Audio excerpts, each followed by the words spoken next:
Bengaluru police commissioner ಅವರನ್ನ ಮತ್ತೆ ಕೆಲವು ಆಫೀಸರ್ಸ್ಗಳನ್ನ ಸಸ್ಪೆಂಡ್ ಮಾಡಿದ್ರು. ಒಂದ್ ಕಡೆಯಿಂದ ಪರ್ಮಿಷನ್ ಇಲ್ಲ ಅಂತ ಹೇಳಿದ್ರು, ಕೊಡು ಬೇಡ ಅಂತ ಹೇಳಿದ್ರು, ಇವರು ಮಾಡಿರುವಂತಹ ಕಾರ್ಯಕ್ರಮಕ್ಕೆ ಪೊಲೀಸರ ಹೊಣೆಗಾರ ಎಷ್ಟು ಸರಿ?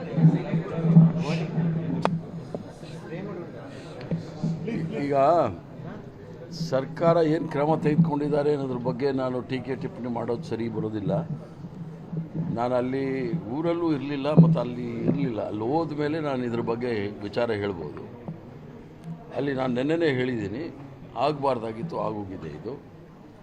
ಆದ್ದರಿಂದ ಸರ್ಕಾರ ಕ್ಯಾಬಿನೆಟ್ ಡಿಸಿಷನ್ ಅದು RCB ಮೇಲೆ, ಕರ್ನಾಟಕ ಸ್ಟೇಟ್ ಕ್ರಿಕೆಟ್ ಅಸೋಸಿಯೇಷನ್ ಮೇಲೆ ಮತ್ತು ಅವ್ರ ಮೇಲೆ ಮಾಡಿರ್ತಕ್ಕಂಥ ಕ್ರಮ ಅಂಥೇಳಿ. ಆದ್ದರಿಂದ ಬೆಂಗಳೂರಿಗೆ ಹೋದ ನಂತರ ಇದ್ರ ಬಗ್ಗೆ ನಾನು ಮಾತಾಡ್ತೇನೆ. ಆದರೆ ಇಲ್ಲಿ ವಿಧಾನಸೌಧದ ಮೆಟ್ಟಿಲುಗಳ ಮೇಲೆ ಪ್ರೋಗ್ರಾಮ್ ಮಾಡಿತ್ತು, ಅದ ನಂತರ ಸ್ಟೇಡಿಯಮಲ್ಲಿ ಪ್ರೋಗ್ರಾಮ್ ಮಾಡಿತ್ತು. ಇದು ಒಂದು ಕಡೆಯಿಂದ ಎಲ್ಲೋ ಒಂದು ಕಡೆ ಫೇಲಿಯರ್ ಅಂತ ಅನ್ಸುತ್ತೆ.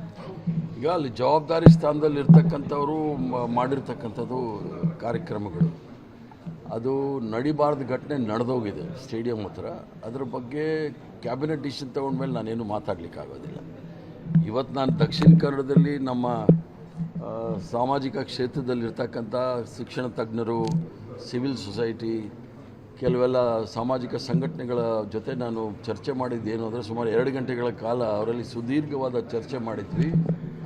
ದಕ್ಷಿಣ ಕನ್ನಡದಲ್ಲಿ ಯಾವ ರೀತಿ ಶಾಂತಿ ಮತ್ತು ಸೌಹಾರ್ದತೆಯನ್ನು ಕಾಪಾಡಬೇಕು, ಇದಕ್ಕೆ ಏನು ಮಾಡಬೇಕು ಅನ್ನೋದನ್ನು ಅವರ ಸಲಹೆ ಸೂಚನೆಗಳನ್ನು ಸಹ ಎಲ್ಲ ಕೇಳಿದ್ದೀನಿ. ಯಾವ ದಕ್ಷಿಣ ಜಿಲ್ಲೆ ಇಡೀ ಪ್ರಪಂಚದಲ್ಲೇ ಹೆಸರುವಾಸಿಯಾಗಿತ್ತು, ಅನ್ಯೋನ್ಯವಾಗಿ ಬಾಳ್ತಕ್ಕಂಥ ಜಿಲ್ಲೆಯಲ್ಲಿ ಸಾಮರಸ್ಯವನ್ನು ಕದ್ದಲಿಕ್ಕೆ ಯಾರ್ಯಾರು ಕಾರಣರು, ಏನು ಆಗಿದೆ ಅನ್ನೋದನ್ನು ಭಾಳ ಕೂಲಂಕುಷವಾಗಿ ಕೆಲವು ವಿಚಾರಗಳನ್ನು